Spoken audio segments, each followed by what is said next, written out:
बिस्मिल्लाहिर्रहमानिर्रहीम। बिस्मिल्लाहिर्रहमानिर्रहीम। अस्सलामु अलैकुम डियर स्टूडेंट्स। उम्मीद है आप लोग सब खैरियत से होंगे। आज हम टाइम डिवीज़न मल्टीप्लेक्सिंग थोड़ा बहुत डिस्कस करेंगे डिटेल में। ठीक है, बेसिकली जो इससे पहले हमने टेक्निक्स पढ़ी हैं वो हमारी टेक्निक्स क्या कहलाती थी, वो एनालॉग मल्टीप्लेक्सिंग थी जिसमें एफडीएम है और डब्ल्यूडीएम। एफडीएम जो है वो एनालॉग सिग्नलिंग के लिए हम इस्तेमाल करते हैं, ठीक है, और डब्ल्यूडीएम जो है वो तो ऑप्टिकल सिग्नल्स के लिए हम इस्तेमाल करते हैं, ठीक है। और अब चूंकि जो दोनों टेक्निक्स हैं वो हमारी एनालॉग हैं, तो डिजिटल सिग्नल्स के लिए जो हम डिजिटल टेक्निक हम यूज़ करते हैं वो हमारी जो है वो TDM कहलाती है। ये बेसिकली एक डिजिटल प्रोसेस है which allows the several connections to share the high bandwidth of the link.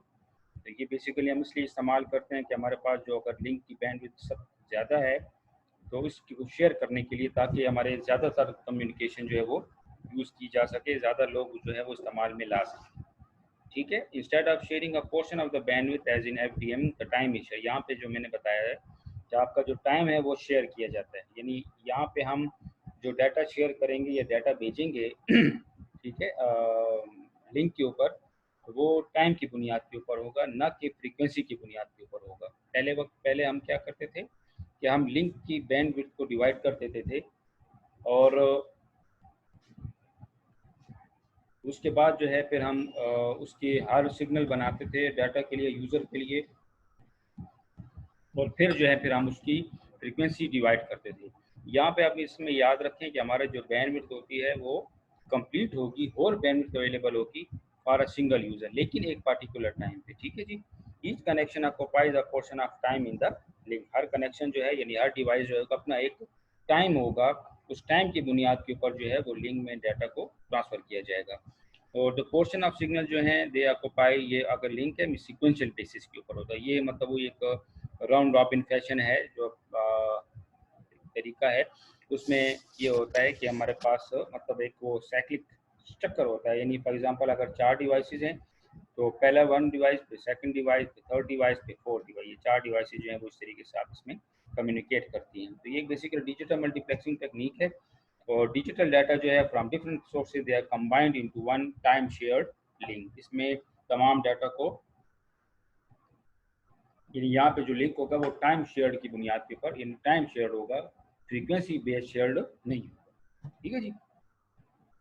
जैसे ये अब आप देख सकते हैं कि मतलब मैंने आपको बताया कि हमारे पास जो है ये एक लिंक है, डाटा फ्लो है, ये हमारे 4 डिवाइसेस हैं मल्टीप्लेक्सिंग में तो हम यूज़ कर रहे हैं। तो हमने 1 2 3 4 की बुनियाद के ऊपर, यानी पहले 1 का डाटा जाएगा, फिर अगले टाइम पे 2 का होगा, 3 का होगा और 4 का होगा, फिर 1 का होगा, 2 का होगा, 3 का होगा और 4 का होगा, फिर 1 का होगा। इस तरह ये एक राउंड रॉबिन फैशन में चीज़ को हम हैंडल करते हैं। तो जब अब डीमल्टीप्लेक्सिंग साइड पे जाएगा तो इस टाइम के ऊपर डाटा जो है वो 1 को डिलीवर किया जाएगा, 2 डिलीवर किया जाएगा, फिर 3 को दिया जाएगा, फिर 4 को दिया जाएगा। तो ये वही मल्टीप्लेक्सिंग है। लेकिन फिर हम DDM को दो तरीक़ों से, उसकी फिर आगे मज़ीद 2 वेरिएशन है, 2 स्कीम्स हैं, जिसको हम कहते हैं सिंक्रोनस और एक को कहते हैं स्टैटिस्टिकल TDM। एक होता है सिंक्रोनस TDM और एक होता है एसिंक्रोनस या स्टैटिस्टिकल TDM।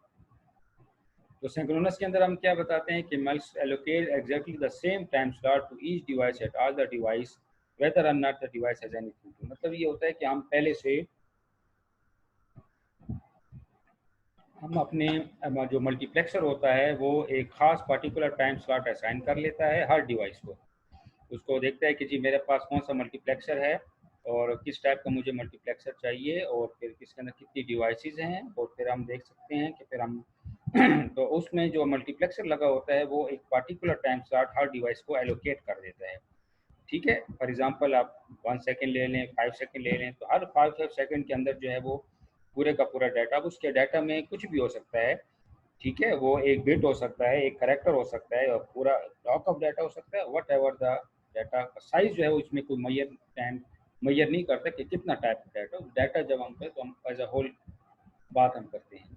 तो time slot A for example assign to device A alone and can not be used by any other. इसका मतलब एक चीज़ याद रखें कि जो टाइम स्लॉट जिस डिवाइस को असाइन किया जाता है उसी टाइम के ऊपर, जिस हम देखें, जिस हम मिसाल के तौर पर इसकी एग्जांपल क्या है, एक एग्जांपल जैसे आपका टाइम टेबल है, ठीक है। जिस तरह आप कॉलेज जाते हैं तो आपका अगर मतलब एफएससी के स्टूडेंट्स हैं तो आपकी 5 क्लासें रेगुलर होती हैं।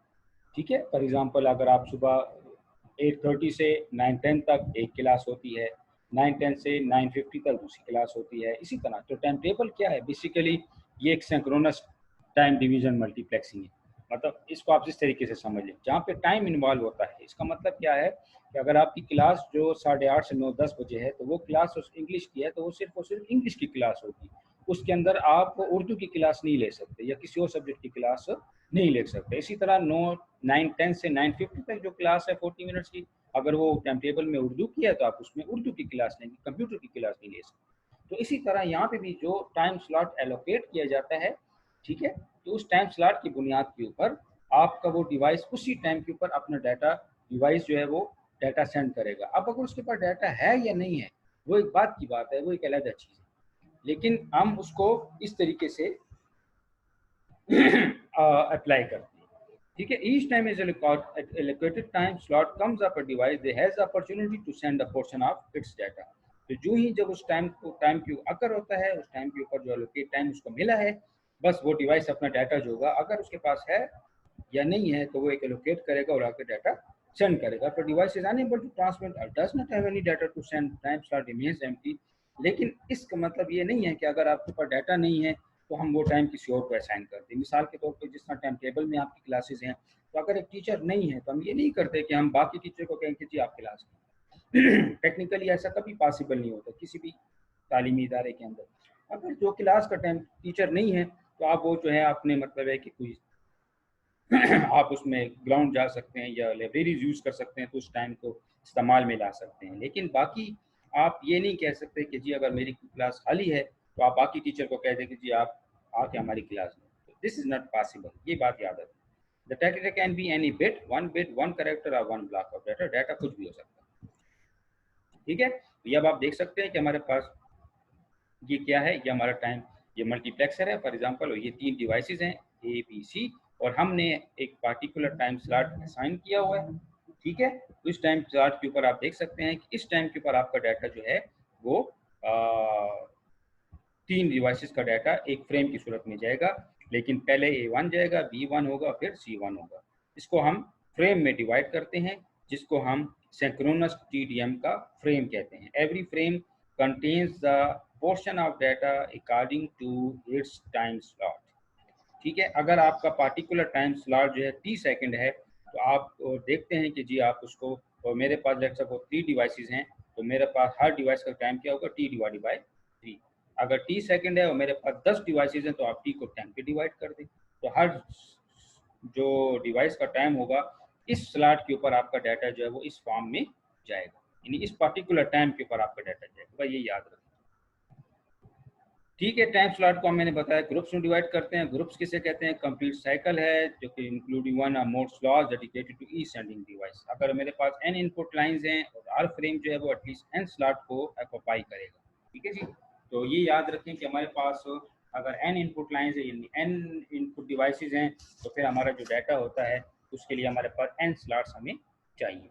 If all the input devices sharing a link they are transmitted at the same data rate, तो हर इसका टाइम स्लॉट जो होगा वो पर फ्रेम सेम होगा। तो अगर फॉर एग्जांपल तमाम डिवाइसेज जो हैं वो उनका डाटा रेट सेम चल रहा है, यानी at a time some data आ रहा है और जा रहा है और ट्रांसमिट हो रहा है, तो हम कहते हैं जी इनका डाटा रेट जो है वो सेम होगा। ठीक है। पर फ्रेम जो है उसमें हर एक का वन टाइम स्लॉट जो होगा वो असाइन किया जाएगा। तो डाटा रेट जो होता है हमेशा फास्टर होता है। जब आप देख सकते हैं नंबर इनपुट 5 हैं, नंबर ऑफ स्लॉट्स हैं, ईच फ्रेम 5 हैं, 5 डिवाइसेस हैं, 5 इनपुट्स हैं। हर फ्रेम में कितनी स्लॉट हैं, 5 स्लॉट्स हैं। 1 2 3 4 5। This is 1 2 3 4 5। This is 1 2 3 4 5। तो हर पर्टिकुलर टाइम के ऊपर एक खास टाइम एलोकेट है, उस टाइम के ऊपर आपका डाटा जो होगा वो ट्रांसमिट। ठीक है। तो अगर हर एक मिसाल के ऊपर डाटा रेट सेम है, 1 Mbps डाटा रेट सबका सेम है, ठीक है, तमाम डिवाइसेस का डाटा रेट जो है वो सेम चल रहा है, तो फिर आप उसको इस तरीके से भी समझ सकते हैं। ठीक है जी। इंटरलीविंग किसे कहते हैं, TDM can be visualized as two fast rotating switches, one on the multiplexing side, the other on the demultiplexing side. ठीक है। थ्योरी आप जो है बुक से पढ़ सकते हैं, बुक में चीज़ें लिखी हैं, सिर्फ आपने इस चीज़ को समझना है। फॉर एग्जाम्पल ये देखें, एक साइड के ऊपर जो है दो फास्ट रोटेटिंग स्विच है, बस एक स्विच है जो चल रहा है। एक तरफ मल्टीप्लेक्सिंग में आप चल रहे हैं उसको कहाँ पे चला रहे हैं, एंटी क्लॉकवाइज, और डी मल्टीप्लेक्सिंग में आप क्या करा रहे हैं, क्लॉकवाइज। और ये दोनों क्या है आप इसमें सिंक्रोनाइज्ड है, यानी खास टाइम के ऊपर जो खास टाइम के ऊपर ये चलेगा उसी टाइम के ऊपर जो है वो ये स्विच इस तरीके से रोटेट करेगा। The process of taking a group of bits from each input line for multiplexing is called interleaving। Interleaving किसे कहते हैं, ये वो प्रोसेस है कि किस तरीके से आपने हर इनपुट लाइन से मल्टीप्लेक्सिंग के लिए ग्रुप को लेना है। ठीक है, जैसे यहाँ पे अब इसमें अंदर जो डाटा पड़ा है वो तो मैंने आपको बता दिया ना कि वो डाटा कुछ भी हो सकता है, 1 बिट हो सकता है, एक करेक्टर 8 बिट्स हो सकते हैं, या ब्लॉक ऑफ डाटा हो सकता है, वट एवर। डाटा का मतलब यहाँ पे A1 का मतलब क्या है, ये कुछ डाटा है, what ever the data form is of this device A at this instant of time. ठीक है, तो यहाँ पे इस प्रोसेस को हम इंटरलीविंग प्रोसेस कहते हैं कि इसने किस तरीके से लेना है। तो देखिए जब ये चलेगा तो मैंने आपको बताया कि ये देखें A1 B1 ऐसे चलेगा। ठीक है, जब ये रोटेट करेगा तो A1 B1 C1 तो ये इस तरीके से आएगा। ठीक है जी, इसी तरह जब ये इस टाइम के ऊपर जब चलेगा तो उस टाइम आपकी डाटा जो होगा वो A1 को ट्रांसफर करेगा, जैसे यहाँ है ना, तो ये देखिए चल रहा है, तो यहाँ से वो ले रहा है A1 B1 C1, ये उधर गया, ये लिंक है, ये हर फ्रेम के अंदर उसको हम पैक करके भेज रहे हैं और ये ऐसे चलेगा। ठीक है, जब ये ऐसे चलेगा तो इसमें जो डाटा आया ये देखें ऐसे आया, तो A1 A आया, B आया, तो A में आपका A जाएगा, B जाएगा, C1 जाएगा, फिर अगले में A2 B2 C2 जाएगा, फिर अगले में A3 B। इसको हम इंटरलीविंग प्रोसेस कहते हैं। ठीक है, अच्छा, अब सिंक्रोनाइजेशन की बहुत इंपॉर्टेंट बात होती है, इसको कहते हैं फ्रेम सिंक्रोनाइजेशन। ये बहुत ज़रूरी है। देखें, हमेशा याद रखिए जहाँ पे सिंक्रोनाइजेशन की बात आ जाए, जहाँ पे सिंक्रोनस का लफ्ज़ इस्तेमाल हो, आप हमेशा समझ लें कि यहाँ पे हमें कुछ टाइम, हमने एक चीज़ टाइम स्लॉट जो है वो आइडेंटिफाई करनी है कि किस तरीके से, यानी ये जो डाटा होता है, अब डाटा तो ज़ाहिर बात है बिट्स की सूरत में मिल रहा है, तो रिसीवर साइड के ऊपर जब कोई दूसरी डिवाइस होगी वो कैसे इसको रिकॉग्नाइज करेगा, वो कैसे पढ़ेगा, कैसे समझेगा कि जी मेरा ये जो डाटा है ये फलां का है, या फलां का है, या फलां का है। ठीक है, तो इसीलिए सिंक्रोनाइजेशन हमें ज़रूरत पड़ती है। We need to synchronize, this is called, ये हमारी इंश्योरिटी, ये हमारी ज़रूरी है to ensure that the receiver correctly reads the incoming bits. ये जो उसके पास बिट्स आ रहे हैं ना, मतलब ये देखें आप उसके पास बिट्स आ रहे हैं, अब रिसीवर तो आपके पास बिट्स ये आ रहा है, ये आ रहा है, ये आ रहा है, तो उसको पता हो कि भाई मेरे पास जो रिसीवर्स हो रहे हैं, डाटा आ रहे हैं, वो किस यानी किस डिवाइस से बिलोंग करते हैं।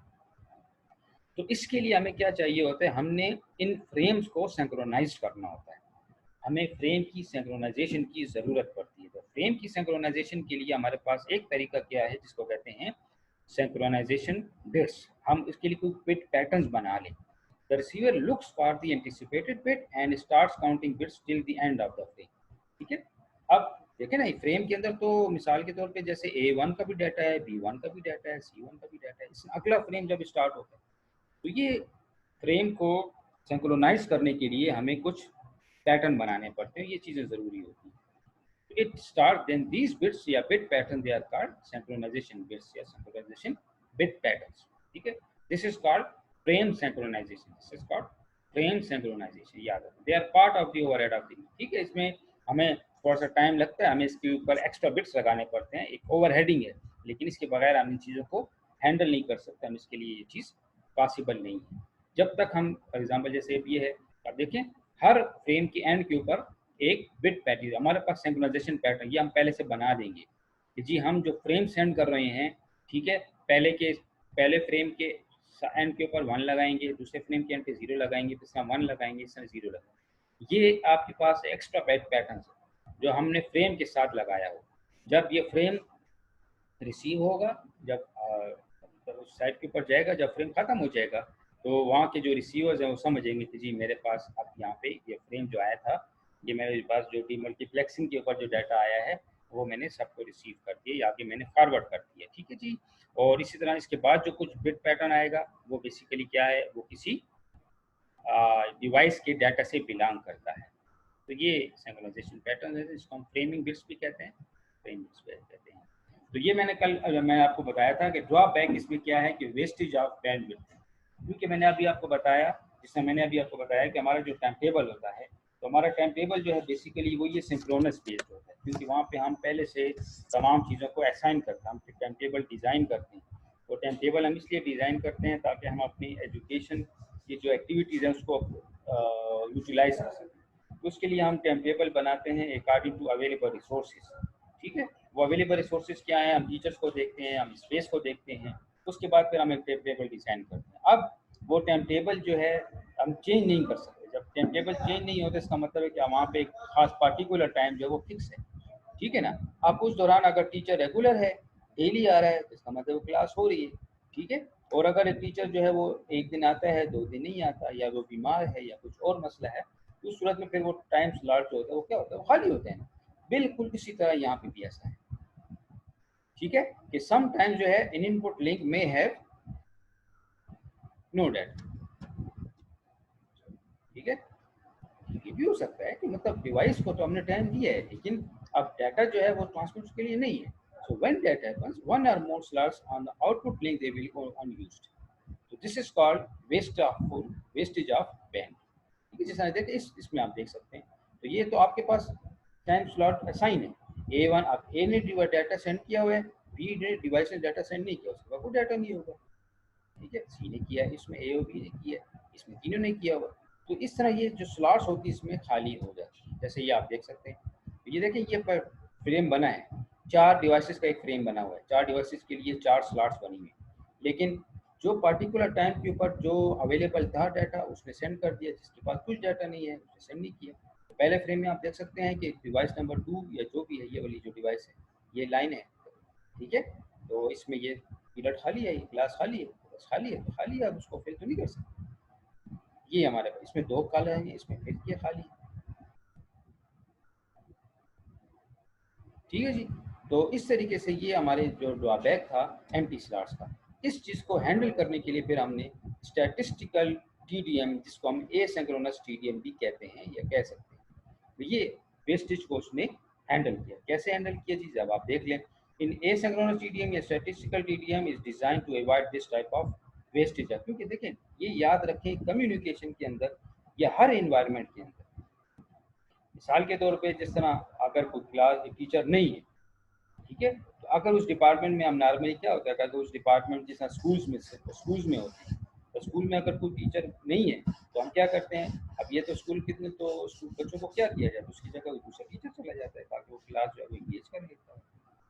ठीक है, लेकिन हम उसको यूटिलाइज, अगर जो चीज़ फ्री है उसको हम किसी तरीके से यूटिलाइज नहीं कर सकते। तो एसिंक्रोनस मीन फ्लेक्सिबल या नॉट फिक्स। अब स्टैटिस्टिकल, सॉरी, सिंक्रोनस में क्या आता है, जहाँ पे टाइम इन्वॉल्व होती है वो चीज़ फिक्स होती है, वो फ्लेक्सिबल नहीं होती। In an asynchronous system if we have an input line, the frame contains no more than m slots where m is less than n। मतलब इसमें ये होगा कि यहाँ पे आपके पास जो स्लॉट्स हैं, एग्जाम्पल आप देख सकते हैं जैसे ये।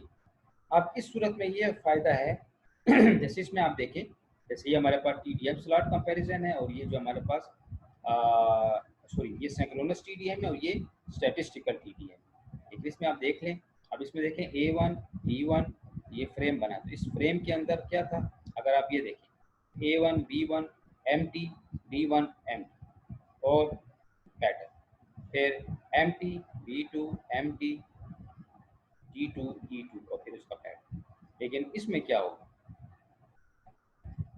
इसमें जो अवेलेबल पैटर्न है, जो अवेलेबल डाटा है, बस हम उसको टाइम की बुनियाद के ऊपर नहीं होगा, हम उसमें देखेंगे कि बस जो हमारे पास अवेलेबल डाटा मौजूद है, ठीक है, वो हम यहाँ पे ऐड कर A1 A, B1 B, D1 D। अच्छा, इसको जरा पढ़ लेते हैं। In this way, asynchronous TDM supports the same number of input lines as synchronous with a lower capacity, but a slot is available to any device that wants to send data। अब इसमें ये होगा कि हमारे पास पहले तो हमने time जो था वो फिक्स किया हुआ था। ठीक है, हमने जो टाइम देखा वो फिक्स किया जी। इस टाइम के ऊपर जैसे वो टाइम टेबल की एग्जांपल बस आप दें मेरा, Mux scans the input lines, accepts the data until a frame is filled and then sends the frame across the link। अब यहाँ पे क्या करेगा, जो हमारा मल्टीप्लेक्सर होगा वो पहले ये देखेगा कि हमारे पास जो इनपुट लाइंस हैं, कि मेरे पास कौन कौन सी कितनी इनपुट लाइन्स है, उसको चेक करेगा, उसमें जो डाटा अगर अवेलेबल है वो लेता जाएगा, यहाँ तक कि वो फ्रेम को फिल कर। जब फ्रेम फिल हो गया, ठीक है, तो फिर अपना डाटा जो होगा वो आगे लिंक के ऊपर फ्रेम को फिल करके भेज दें। इसमें कोई टाइम नहीं है इन्वॉल्व, ठीक है। यहाँ पे डाटा जो है वो फिल करने के लिए जरूरी है, ठीक है। ये देख लें, नंबर ऑफ इनपुट कितने हमारे पास 5 है, number of slots in each frame. अब यहाँ पे हम पहले से कोई सेटिंग कर लेते हैं, क्या सेटिंग कर लेते हैं कि हर फ्रेम के अंदर हमने नंबर ऑफ स्लॉट जो है वो पहले से फिक्स कर। अब वहाँ पे क्या था कि चूंकि हमारे पास 5 इनपुट्स हैं, तो हम यहाँ पे, चूंकि तो टाइम बेस्ड नहीं है ना, इसमें तो टाइम बेस्ड नहीं है, इसमें तो ये है कि हमारे पास हम अब यहाँ पे हम देखते हैं कि हम अपने फ्रेम्स के अंदर कुछ जो स्लॉट्स हैं वो फिक्स कर दें, क्योंकि यहाँ पे अगर पहले तो क्या था, हमारे पास 5 के 5 स्लॉट होनी चाहिए, ठीक है। 5 इनपुट के लिए 5 स्लॉट फ्रेम में होनी चाहिए, जरूरी थी वहाँ। लेकिन यहाँ पे हम क्या करते हैं, हम ये करते हैं कि हम फ्रेम के अंदर जो स्लॉट्स की तादाद है वो पहले वो स्लॉट्स की तादाद फिक्स कर लेते हैं, उसका ताल्लुक आपके इनपुट लाइन से नहीं है, उसका ताल्लुक आपकी इनपुट लाइन से नहीं है। हम ये कह रहे थे, हम ये कह रहे हैं कि अब हम सिंक्रोनस बेस तो ये नहीं है, ये तो स्टैटिस्टिकल बेस। मतलब हम यहाँ पे ये करते हैं कि मिसाल के तौर पे मैं अपने फ्रेम के अंदर 3 स्लॉट रखता हूँ। अब मल्टीप्लेक्सर क्या करेगा, उस इनपुट लाइंस को स्कैन करेगा, जिसका डाटा मौजूद होगा उस वक्त उसका डाटा उठा के उस फ्रेम में डालता जाएगा, ठीक है, 1 बाई 1। जो ही फ्रेम फिल हुआ, बस उस फ्रेम को आगे फॉरवर्ड करा और उसके बाद अगले लेवल के ऊपर अगले फ्रेम को उठाया। अब ये जो है यहाँ पे जो स्लॉट की तादाद है हर फ्रेम में, ये फिक्स होगी, वो आप कोई भी कर सकते हैं, ठीक है। ये हमारा मेन आइडिया है। ये देखिए, इसके साथ फिर आप कोई पैटर्न बना सकते हैं, मतलब A1 है तो ये A डिवाइस से बिलोंग करता है, B1 है ये B से बिलोंग करता है, D1 है ये D से बिलोंग करता है, ठीक है। अब यहाँ पे हमने 3 स्लाइड बनाई, इस तरह B2 है, अब इस दफ़ा देखें B2 है, D2 है, E2 है, इस तरह ये हम करेंगे सॉरी, ठीक है। तो ये हमारा एसिंक्रोनस का मैकेनिज्म है। इसमें आप आखिरी देख लें, अब इसमें देख लें आप, अब इसके कुछ केसेस हैं वो आप देख लें। केस 1 ये कहता है कि only 3 lines sending data, only 3 lines sending data. आप देखें A1, C3 और E5 हमने क्या रखा, मिसाल के तौर पे मेरे पास हमने फ्रेम का साइज जो है वो 3 रखा है, यानी हम हर फ्रेम के अंदर, बस ये आपने ये ज़हन में रखना है मेरे, ये है कि इस टेक्निक के अंदर कोई फिक्स टाइम इंटरवल नहीं है, कोई टाइम फिक्स नहीं है। हमने सिर्फ ये करना है कि हर फ्रेम के अंदर हमने नंबर ऑफ स्लॉट्स को फिक्स कर देना कि आपके हर फ्रेम में नंबर ऑफ स्लॉट्स कितनी है, ठीक है ना। उस नंबर ऑफ स्लॉट्स में अगर 3 है, 5 हैं, 6 हैं, जितने भी हैं, लिमिटेड स्लॉट हम असाइन करते हैं। हमने सिर्फ ये करना होता है कि मल्टीप्लेक्सर ये देखता है कि एक सीरियल वाइज एक स्कैन करता है और किस किस डिवाइस के डाटा होता है, बस उस डिवाइस का डाटा उस स्लॉट में पुट कर देता है, ठीक है। जो ही फ्रेम फिल हो जाता है, बस उस फ्रेम को आगे ट्रांसफ़र कर देता है। मिसाल के तौर पे आप ये देख लें कि मेरे पास अगर 3 लाइन्स सेंडिंग डाटा है, तो देखिए मेरे पास ये डिवाइस है 5 लाइन्स हैं, लेकिन मेरे पास आपने 3 स्लॉट रखी हुई हैं, A1, C3, E5, फिर A1, C3, E5, ठीक है जी, ठीक है जी। तो अगर आप देखें तो ये अगर इसी तरह ओनली 4 लाइन सेंडिंग डाटा है, लेकिन ये अब आप देख लें अगर मेरे पास 4 सेंडिंग डिवाइसेस हैं, लेकिन अब यहाँ पे मेरे पास क्या है, ठीक है, ये देखें यहाँ पे मेरे पास इसमें चूँकि 3 फ्रेम है ना, फ्रेम के अंदर 3 स्लॉटें हैं। अब 3 स्लॉट के अंदर जो है वो उसमें क्या होगा, A1, C3, ये देखो A1, C3, D4, जो ही ये फ्रेम फिल किया, आगे अगला फ्रेम पे आ जाओ, E5, A1, C1, ये देखिए A5, A1, C1, sorry C3, ठीक है।